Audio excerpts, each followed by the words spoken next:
Okay, I'm going to talk very briefly about child development. So a knowledge of child development is really important. So although each child is an individual and we recognise that we want children to progress at their pace, a knowledge of expected child development is really important, because if we don't know what children are expected to do at certain ages and stages and milestones, then we won't know to raise it as an issue.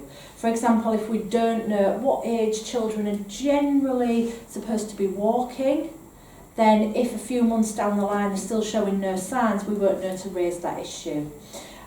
So in your first year you will do what's called level 1 child development. So I'm just going to briefly touch on it. I've already talked about this.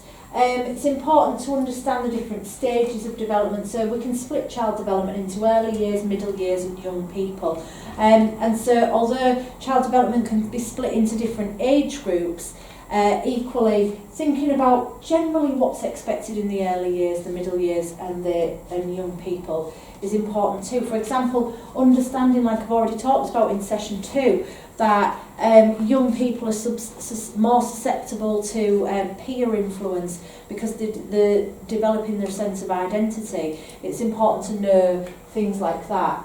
And this is SPICES. SPICES is an acronym for social, physical, intellectual, cultural, educational and spiritual. And what this kind of depicts is the fact that just because a child is an age, say, 14, they might fit into each of these categories at a different age.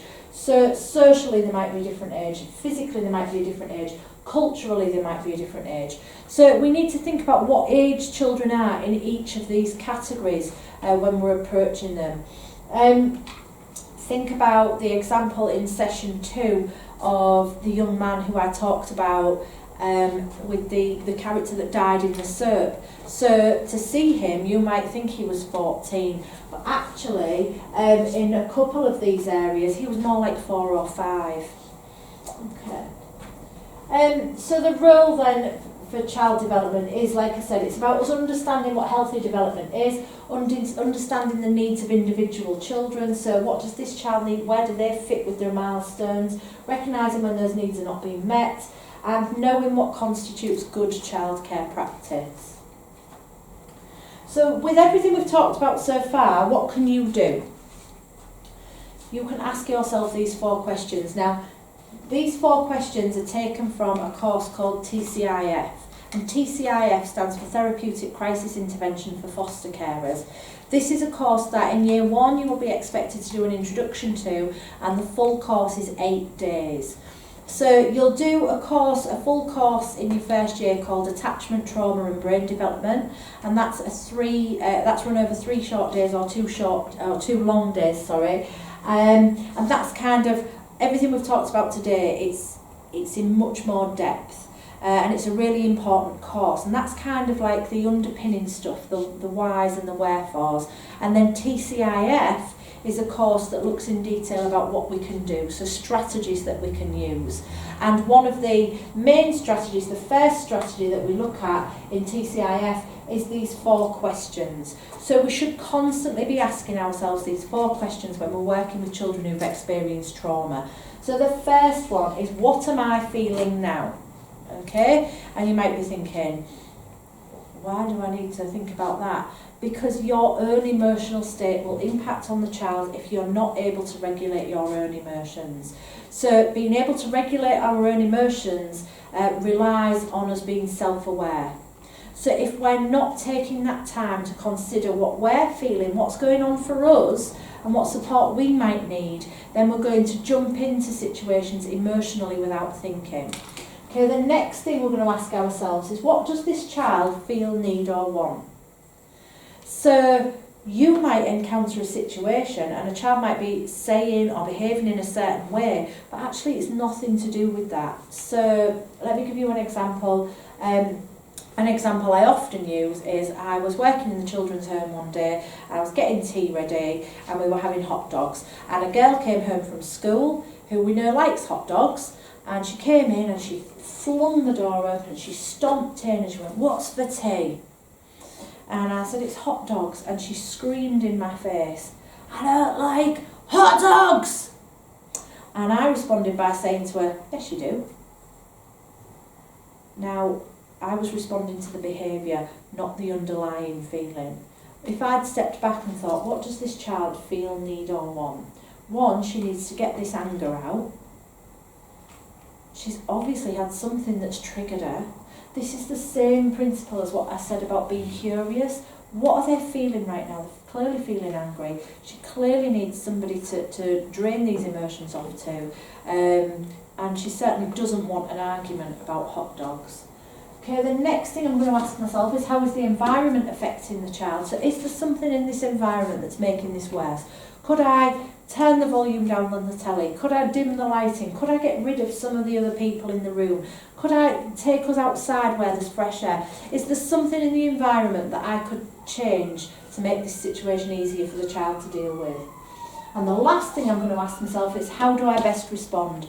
So, based on how I'm feeling, what the child feels, needs and wants, what's going on in the environment, I'm going to decide the best way to respond.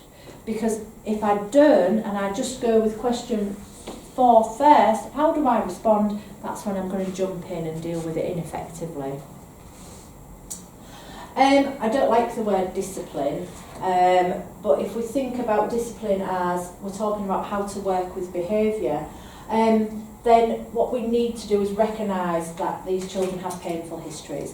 So if whatever approach you take, if you have in your head, this is coming from a painful place, then you're going to deal with it in a much more therapeutic way than if you just go, boom.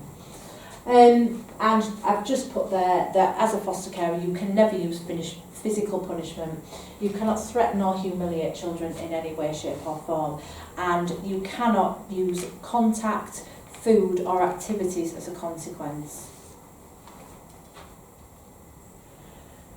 So for children to feel safe and cared for, they need to feel valued for who they are. You need to give that child that message that they are valued, that you care for them regardless of anything else. It's about them.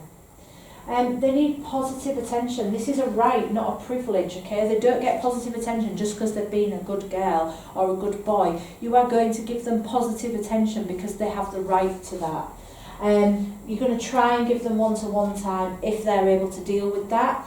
And it says there praise, but be very careful with praise. A lot of our children with trauma brains can't manage praise. Especially if it's very personal, such as you are a good girl, you are doing well.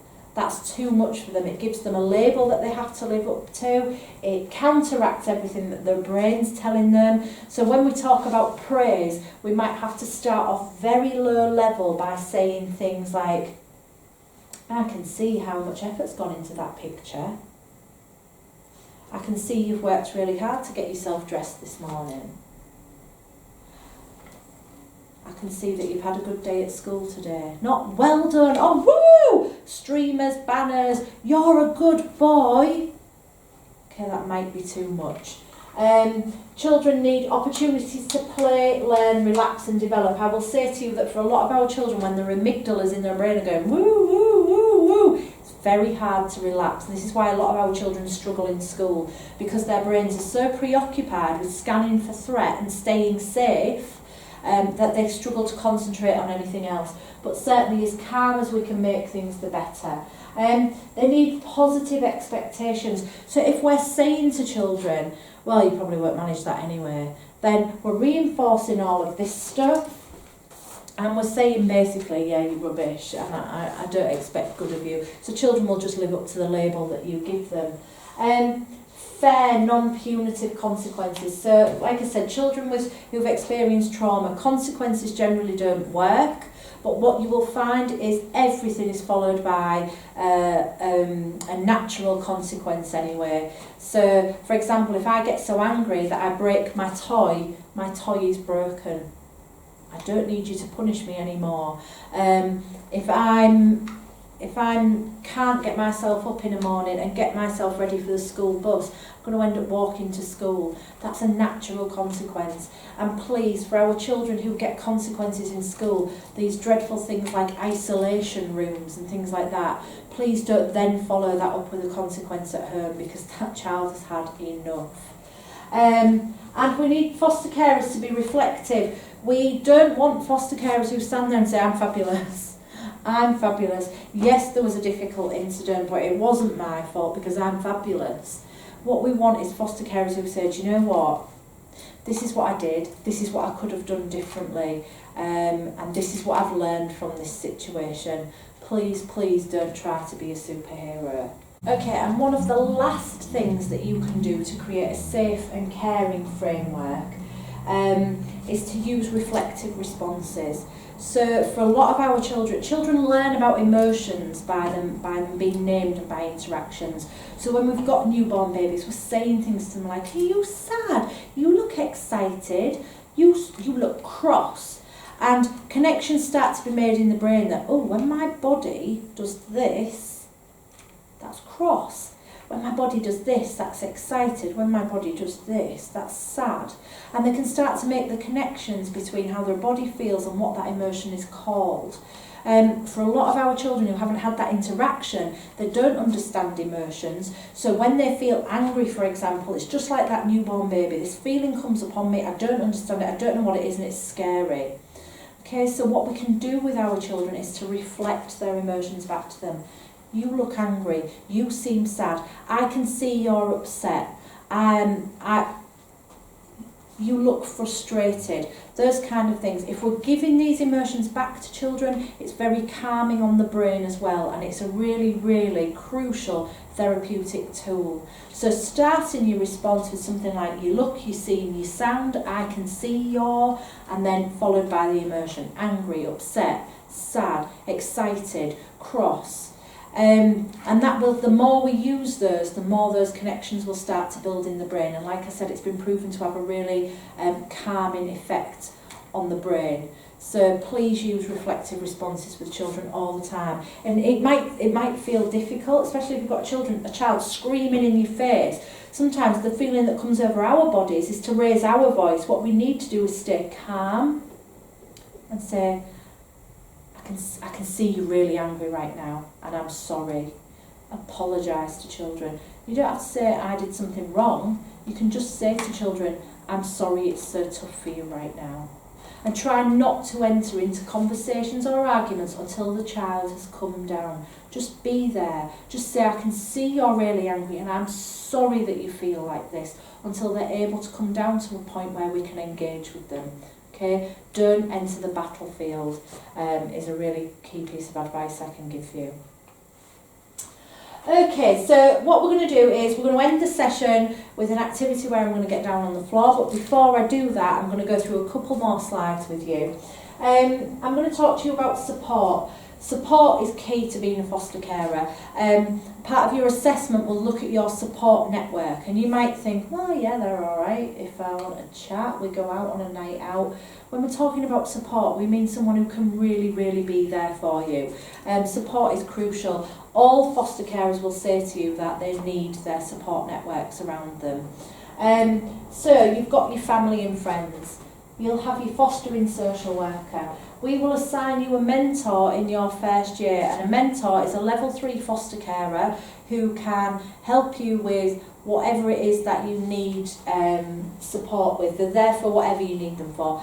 Some mentors, it's all done by telephone. Some foster carers meet up with their mentors. It's down to you, but you will be assigned a mentor. We have fostering support groups. A lot of foster carers find these really helpful, and we have them in lots of different areas, so you'll be given the information for those when you're first approved. Training, like I've said to you, there is an expectation that you complete all the level 1 training, and there is a list that will be given to you within your first year. And after that you can progress to level 2 and 3, but also our training diary is full of different courses. You're able to access any of those, so like I've talked to you about some along the way. You might have a child who comes to you with dyspraxia, and you may choose to access the training course on dyspraxia. That's brilliant. What you're saying is, I'm recognising I've got a training need, and I'm going to look into that.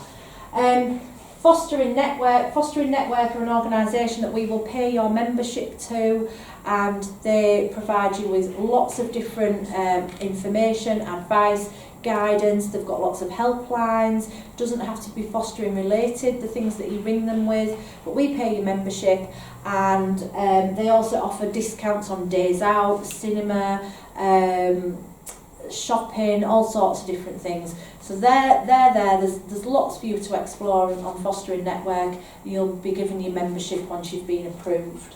And we have specialist support services as well. So if you've got a child and you think they really need some support with this, then just speak up. That could be additional educational provision. It could be therapeutic support. Anything. There are different services out there that we can tap into. And the last thing I'm going to do before our final activity is my remember list. So you've got the slides with you. This is my list of everything that you should have in place once you are approved as a foster carer. So that means once you've been to panel and our agency decision maker has signed off the decision and you are a foster carer, you've got your fostering social worker, then this list is everything that you should have in place. So if something's not there, you've got the list, you can chase it up. The fostering team have done this training, so they know that I give you this list, so they shouldn't be shocked if you're chasing them up for anything, but please do chase these things up because you should have these things in place. So the first thing is a fostering social worker. Now at the moment, the good practice is that you will be introduced to your fostering social worker before you go to panel, and they will attend panel with you. If for any reason that doesn't happen, just make sure that you've got some sort of name or some sort of idea of when you should hear from somebody when you go to panel. You should have a copy of the fostering handbook given to you once you've been approved. You should be, as I've already talked about, you should be a member of the Fostering Network. You should be on our text service. So the fostering service have a text service, and it's a really good way to get important information out to you quickly. That information might be that there's been an issue with payments. It might be emergency guidance on certain things. It might be, sometimes we get ones that say, a foster carer has got spare bunk beds if anybody needs some. It might be we're doing discounted pantomime tickets. It might be we're running the Polar Express. Anything like that. If we want to get information out to all foster carers, we'll put it on the text service. So you need to make sure that you're added to the text service. Equally, you'll see requests for placements on there as well. So you might get a text saying placement needed urgently for 3 siblings. Ring this number, but please hold on to what I said about newly approved carers not taking emergencies.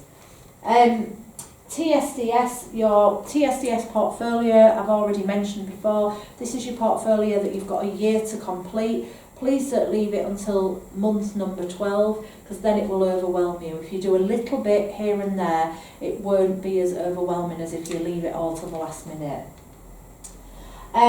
Delegated authority, that's what we talked about in the last session. Please make sure, and I've got my sheets here, please make sure that any child placed with you, you have a copy of delegated authority. A black box, you will be provided with a black box, which is a lockable box for you to keep your confidential information in. You don't have to use it for confidential information if you've got your own filing cabinet or whatever, but we will provide you with that. And inside the black box is different copies of policies, procedures, leaflets, information, that kind of stuff. Mentor, I've just talked to you about your mentor, and fostering support groups. Get the information on them from your fostering social worker. Training I've talked about. We also, for those of you who are on Facebook, we have a private page on Facebook that you have to be joined to by the fostering team, and foster carers share all sorts of things on there where the staff aren't on there. Like I say, it is private, it is just for you guys. Some people find it really helpful in sharing information, or someone might put on there, has anyone got any advice for this? And people can share information. An ID badge. So So you're entitled to an ID badge which says that you are a carer for Hull City Council. ID badges, sometimes it can be helpful to show them when you're entering council buildings, but also you can get in free or discounted at some places with an ID badge that proves you are a carer. So, you know, when you go places like, I don't know, say Flamingoland, and they've got the price list and it'll say adult, child, disabled, senior, sometimes there's an option for carer, and sometimes a carer will be free or discounted. I know at the cinema on Kingswood, carers used to be able to get in for free. I don't know if they can do right now, but all I would say to you is if you're using this to get in somewhere for free, please be discreet. Because I once went to the cinema and I said, one child and one carer please, and she was going, pardon, pardon, pardon, and she went, you don't look like a carer, and in the end I just said, oh, forget it. So I'd rather not make the child stick out like a sore thumb than get in for free. So just be aware of that if you are using your badge. You're entitled to a Live It card, so everyone in your household will be provided with a Live It card, which will get you into all the leisure centres in Hull and the swimming pools for free. If you live in the East Riding, we do provide the East Riding equivalent. If there's anyone who doesn't live in Hull or the East Riding, just speak to your fostering social worker about your equivalent in your area. You're entitled to a Max card, which is a card that gives you further discounts on different places and shops and things. Emergency numbers. Generally, social care offices are open 8:30 till 5. 5 o'clock the phones goes off. Please make sure that you have all the relevant numbers that you need out of hours in an emergency situation. And the last thing, can't stress this enough, information on the child. You need as much information on the child as possible. As we've discussed in this session, you need it to be able to think about their attachment style and their likely behaviours because of that. And you need it to help you to think about their internal working model and the impact that that will have.